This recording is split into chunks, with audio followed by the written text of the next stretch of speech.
ધોરણ 2માં ગણિત સંપુટમાં મજાના આકારો આપણે શીખ્યા. એમાં સમઘન, ગોળાકાર, નળાકાર, શંકુ, લંબઘન વગેરે તમે જોઈ શકો છો.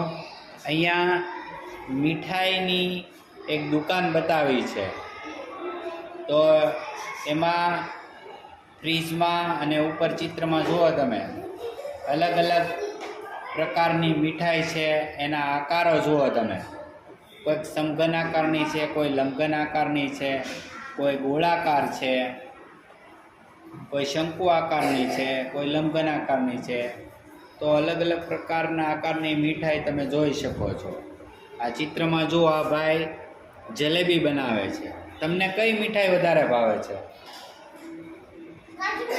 કાજુ કતરી. ઓકે, કાજુ કતરી છે. પછી બીજી કઈ મીઠાઈ ભાવે? બોલો. પેંડા. કેવો આકાર હોય પેંડાનો? ઓકે, સરસ.